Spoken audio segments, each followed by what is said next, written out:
Hello everyone, my name's Dr. Vile and welcome to my A-Level Chemistry YouTube channel. The purpose of this channel is all about getting you ready for your A-Level Chemistry exams, and this video is within the acid-base section of the syllabus, and we're going to look at a concept called KW, which is the ionization of water, and how we can use KW to do pH calculations involving strong bases. So that's kind of the plan for the video. Should be fairly short. If you find this video helpful, remember to like, subscribe, keep checking back for more content. So firstly, I guess the question is, what is KW? It just sounds like two little letters here. What does it actually mean? Well, if we take water, liquid water, when water dissociates or ionizes, it would form H plus ions and OH minus ions. Now, hopefully a little bit of your chemical common sense that you've kind of built up over years of studying tells you that water is pretty stable, and therefore it doesn't really dissociate much into H plus and OH minus ions. So this equilibrium would lie well over to the left hand side, and water doesn't dissociate very much. In fact, the reverse of this equilibrium is true. H plus ions combine with OH minus ions to give water. So this equilibrium lies well over to the left hand side. So the extent of the dissociation is barely anything. It barely dissociates. So we can assume that the concentration of the water remains pretty much constant, and therefore we can say that Kw, which is our equilibrium constant for the dissociation of water, equals the concentration of H plus times the concentration of OH minus. And because dissociation is very small, at 298 Kelvin, Kw has a value, of 1 times 10 to the minus 14. And Kw does have units because it's concentration times concentration, so that would be moles squared dm to the minus 6.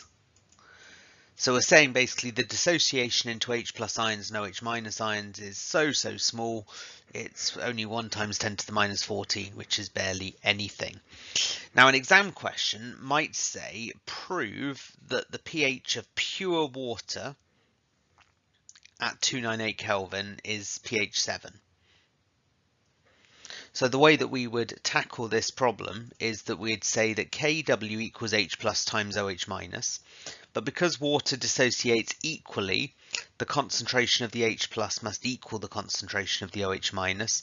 So we could say that Kw equals the concentration of H plus squared.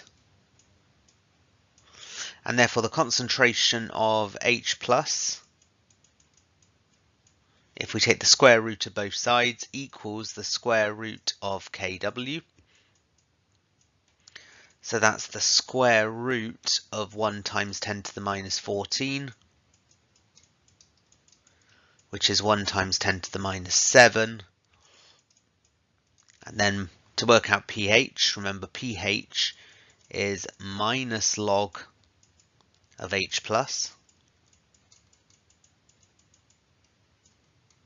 So that's minus log of 1 times 10 to the minus 7, which is a pH of 7. So we can use Kw to prove that the pH of pure water is 7.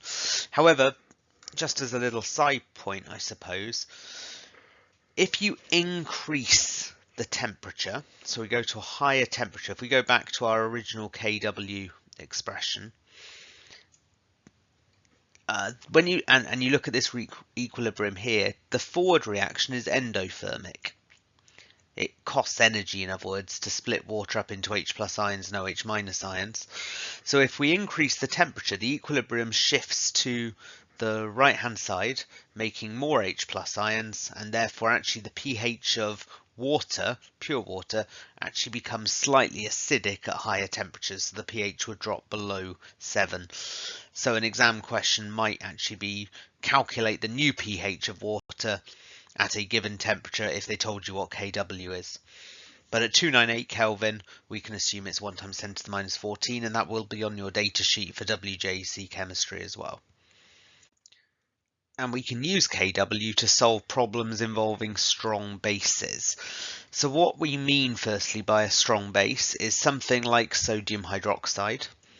Now sodium hydroxide, NaOH, fully dissociates in solution to give sodium ions and hydroxide ions.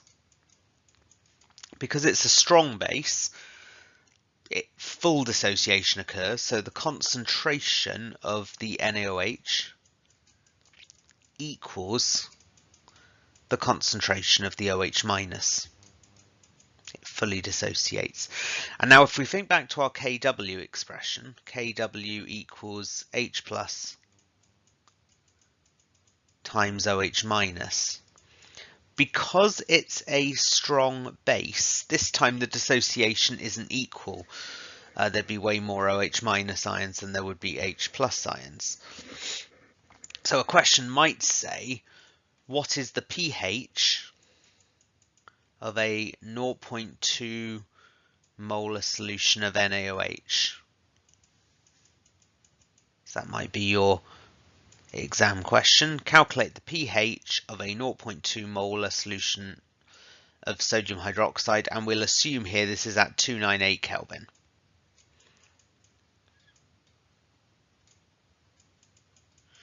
So what we do is we'd say that Kw equals H plus times OH minus, and therefore the concentration of H plus, which we need to work out the pH, equals Kw divided by the concentration of the OH minus. Now Kw is 1 times 10 to the minus 14. And we've said that the concentration of the OH minus must be the same as the concentration of the sodium hydroxide. So we divide by 0.2. And that comes out as 5 times 10 to the minus 14. And then it's just minus log of the answer, which gives you a pH of 13.3, which makes perfect sense with it being sodium hydroxide. Anyway, I hope that was a helpful short little video there explaining what we mean by Kw and how we can use it to solve problems, firstly involving pure water, but then also for strong bases. If you found the video helpful, remember to check out the other content on the YouTube channel. Please subscribe and keep checking back for more videos as this site is constantly being updated. Thanks everyone, see you next time.